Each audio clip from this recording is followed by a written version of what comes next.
going in.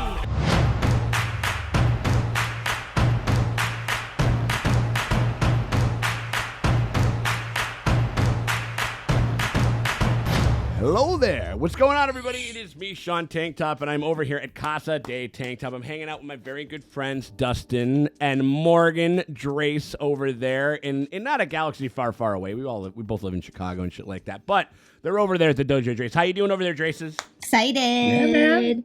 This just woke up and this thing dropped, and I'm like, we got to get on it. Look at it. We're talking about the Obi-Wan Kenobi TV show that's going to be debuting on Disney+. It's the official teaser trailer just dropped. The first one that we've seen, I kind of said something this morning because we saw that like a couple of stills dropped, and it's usually like if they drop a poster or a bunch of stills or an article or something like that, usually the trailer kind of will follow within like the next day, and it ended up being the same day. It's basically a series. It takes place in between episodes 3 and A New Hope and Star Wars, where we first kind of see him. Basically, the time in between he stops becoming Ewan McGregor and becomes Sir Alec Guinness is essentially like where this sort of takes place a little bit. So a hard couple years.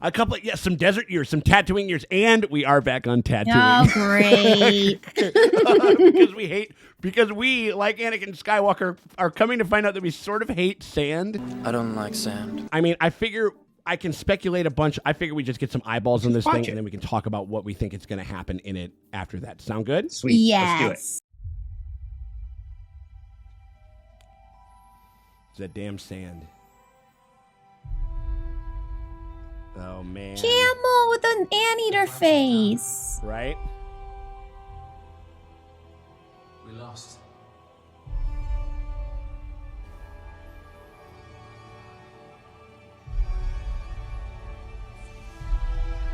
Oh, wow. Oh, there he Young Luke. is. Oh, they're going in. With the prequel stuff. This is going to be prequel lovers heaven. Yeah. Ooh.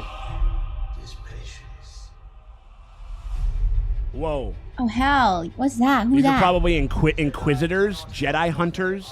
Their compassion.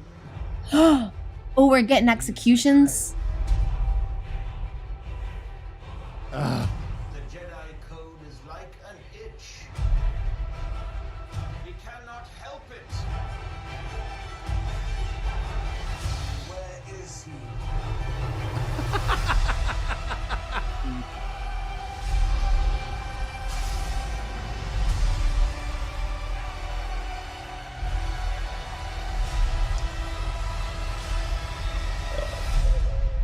Man. Dang.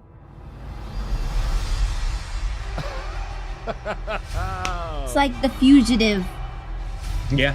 The fugitive Obi-Wan. Right? Nice. That's really cute. That's fun. That got me excited. Yeah. I mean, you played Duel of the Fates. It's hard to not be excited. That dun dun dun dun, like you know, regardless of what you think about the prequels and stuff like that, the fucking music in those movies, John Williams was snapping the fuck off and got some of his best stuff. And so, whew, yeah, that was more arresting than almost any, even like the Mandalorian. I mean, because like the Mandalorian. You know, it was kind of like trying to introduce, like the trailers for that was trying to introduce you. I remember like the Boba Fett trailer was like okay and stuff like that, but that one felt like, I don't know. Very that one grand. Yes. Very epic feeling. It's hard to, again, that music is just so hard to get. So this is going to deal a lot. It seems like this is going to deal a lot with Inquisitors. Yeah. And Inquisitors were brought in a lot to the story in the Rebels, which is like the other Dave Filoni animated cartoon, and they're essentially Jedi hunters and stuff like that. But they do use lightsabers and stuff like that, and it's essentially like the Emperor's program to just eradicate every last Jedi that they can, essentially. And so it seems like they're going to deal with that. Even though also, I mean, like, I don't know, what did you guys think about the trailer?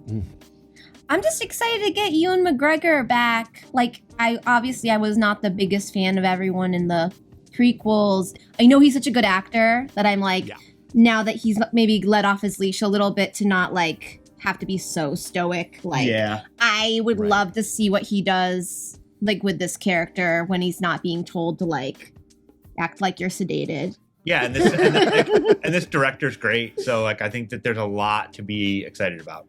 Yeah, no, that's one thing. Yeah, because like it basically like Ewan essentially was like kind of like tethered to George's direction for a hot minute until like the last half of Revenge of the Sith, where he's like, he's like, okay, I gotta really try to put some oomph into this thing or whatever it is, and that's kind of to that point. And so, and I think that that's kind of been what's been fun about this. And the other thing is that this is the first Star Wars series that is being directed by a single filmmaker, by Deborah Chow. The whole entire series. She's doing the That'll whole. be She's cool. doing every episode of the show is being directed by her, and so and co-written by her and stuff like that. So because before it's kind of been like the Favreau, Filoni show, and I think, and I mean, they're there in I'm sure a bunch of respects as far as like producing and stuff like that, and maybe some writing credits and stuff like that. Again, Inquisitors was like a Dave Filoni kind of invention and stuff like that, and I know that he's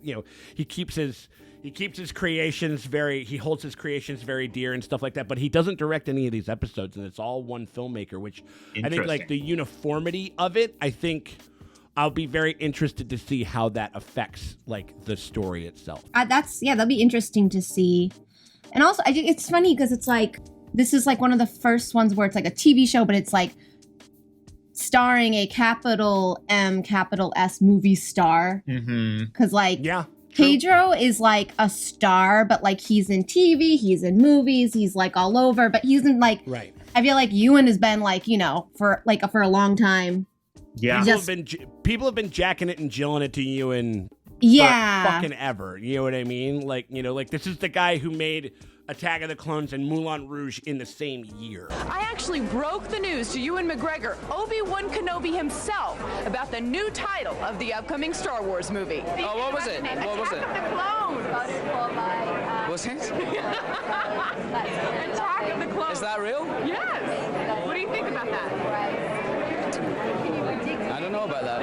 I feel like we're in good hands. Also, how crazy is it as an actor to come back to a character that you started 20 some years ago and still be just pick it right back up and just tell a different part of the story is really fucking rad. And it's arguably at this point, even though, it's a lot of props to him because he had like, again, it's such a weird position for yourself to be in as a performer, I imagine, to take on the role that has been very clearly and very iconically kind of defined by another person. And he walked that tightrope really, really well with like his cadence and kind of picking up those Alec Guinnesses, but not going all the way. So it's just an impression and shit like that and stuff. And I bet you for a very large group of people that grew up with the prequels, like Ewan is their Obi-Wan. No, this is Obi-Wan. I'll even say that. I'll even say that myself. I mean, like, I think that he's been with the character the longest, and he had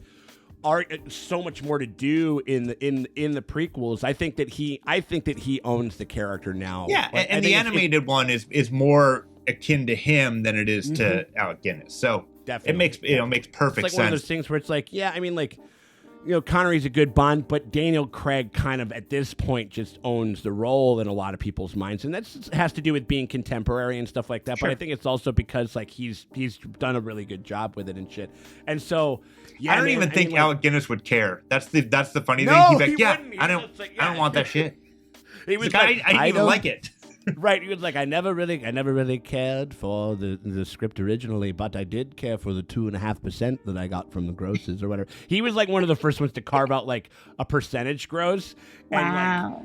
And, I mean, like the Inquisitor stuff, seeing that shit in live action is pretty fucking exciting. Again, like we were on Tatooine, and we even saw like a little fucking Luke Skywalker or whatever. And I hope that I think. Do you think that's a de-aged Mark Hamill? they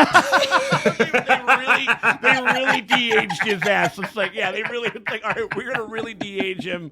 Yeah, I mean, no. I think it will be an act. Oh my god, it'll be like that. It'll be like the Twilight baby. It'll be like a little kid, but with Mark Hamill's fucking gross, weird face on it. That could be something funny. Like, I just hope that he doesn't really meet or run into Luke or anything like that. I think that he will have like several conversations with Owen Lars. Like I think and that's such an interesting way to take that. Like they're both probably like, you know, because like in A New Hope he tries to discredit Obi-Wan so much. He goes like, no, he needs to stay here. He needs to, you know, like them having competing ideas as far as how to keep Luke safe. Yeah. I think it's just an interesting idea. And again, like, because we have Joel Edgerton who's reprising the role, which was just like a really fucking crazy get, you know, for them. Now the big elephant in the room that they never really teased, and I'm assuming if they ever tease it at all, it'll be for the official trailer, because they posit this as a teaser. I mean, like, they did bring back Hayden Christensen, right, to be Darth Vader in this show. Oh shit! He's going to get back into the suit, because I think that's an exciting idea and shit like that. I have a hard time judging Hayden's performances in those movies because, like, Samuel L. Jackson, one of the most charismatic people, like screen actors on Earth, did not escape like the charisma suck of like a George Lucas production. Like fucking Natalie Portman, one of the greatest actresses that's doing it, was tamed by the George Lucas charisma suck direction, and so. I'm interested. Which is so wild, because how did Harrison Ford and Carrie Fisher just manage to still shine so goddamn bright in those original trilogy? You want to know how?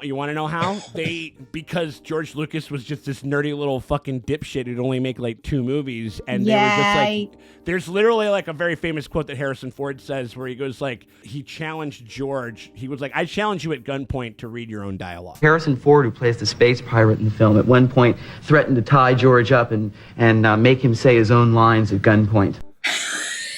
And they would just rewrite it. They would rewrite it. They would kind of put it. You need to bully him. You need to bully him. I think the thing is, filmmaking is a Harrison Ford gave him a swirly. No, I think Harrison Ford was. No, absolutely. Yeah, no, I mean, he's probably like giving him like noogies and stuff like that and whatever the fuck else, like, because he was older than George at that point. Yeah, and he was just like, hey man, I'm not gonna say your stupid bullshit lines, George, you know, or whatever the fuck it is. I mean, like, I'm not really all for like the idea of him and Darth Vader meeting again, because then that kind of takes away from the dramatic heft of when they see each other again for the first time on the Death Star. Because he says, like, I felt a presence I've not felt since, I don't know, like a couple of years ago or something like that. Something, you know what I mean? Like it would be weird if they really became. But that's and then that's where the kind of the Disney of it comes in, where I'm just like, are they going to be able to resist?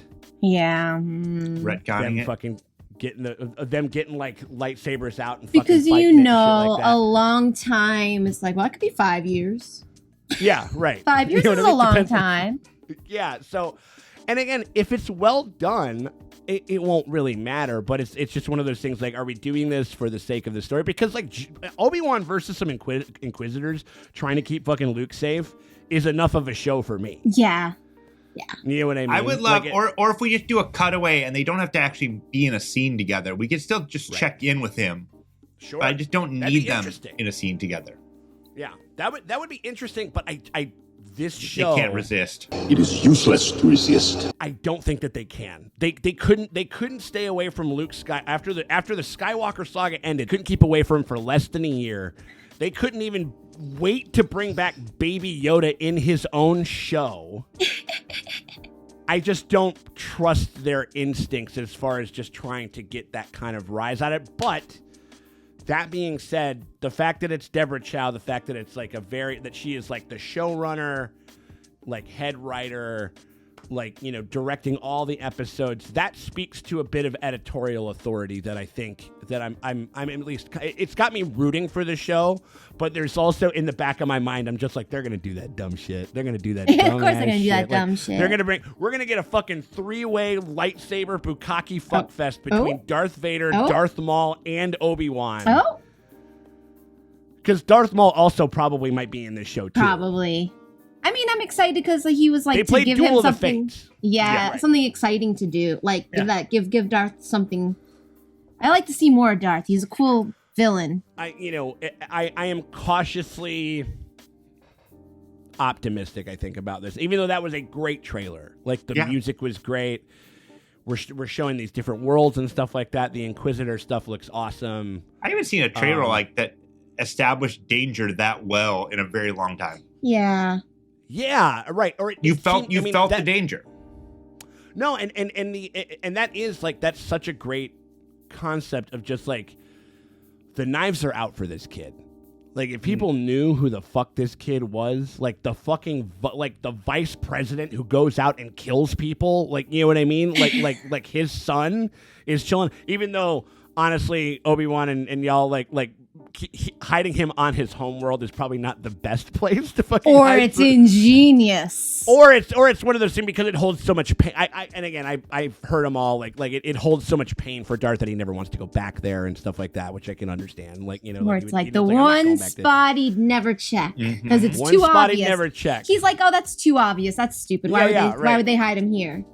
Like, the combination couldn't be 1, 2, 3, 4, 5. That's too obvious. And then, like, or whatever it is. Yeah, for sure. So I don't know. I mean, I think that it looks very strong. He didn't say much on screen, but I'm very excited. One of the few, him and Papa Palpy, him and like Ewan and Ian McDermott are like, to me, like the two stars that shine the brightest throughout the prequels and stuff like that, and really kind of like made them as watchable as they could, and made them as given them enough the staying power that I think that they have. And the fucking meme games, they are bona fide meme lords. Fuck the Darth Lords of the Sith. They're the Dark Lords of the memes over there and shit like that. So like, do it. I think that it'll be. I'm very excited to see him kind of go back in. And also, really cute little note. He had an interview. Him and Pedro Pascal were interviewing each other about like acting and about Star Wars and stuff like that, and they kind of got onto all that stuff. And Ewan McGregor was talking about how like overjoyed he was to be on a set with like stormtroopers because he never got to see one, right? He never saw one because they were all CG. They were all like, and they weren't even like the stormtroopers that he kind of grew up knowing and loving and shit like that. It was like something else. He was just so I think that there's a lot of energy behind this, and there's a lot of. I think that there's a lot of plus points. I mean, I'm a little wary of the House of Mouse's ability to kind of rein themselves in, but I am very excited. It looks pretty fucking cool. Yeah, man. And I think we will be covering it over here on this here channel. If you guys want to make sure that you get a load of our fucking reactions that we're going to be checking out. I saw you over there. I saw you like. Wait till they get a load of me. Wait till they get a load of me. So if you guys want to get like some steaming hot loads of content over here, like on this here channel, and you guys want because we are going to be covering this stuff like that, and so just hit the subscribe, hit the like, hit the bell thingy, all that good stuff over there. If you want to drop a hot load like Papa Palpy over there, we're gonna cover it all right. We're gonna cover it. Yeah, absolutely, man. Yeah.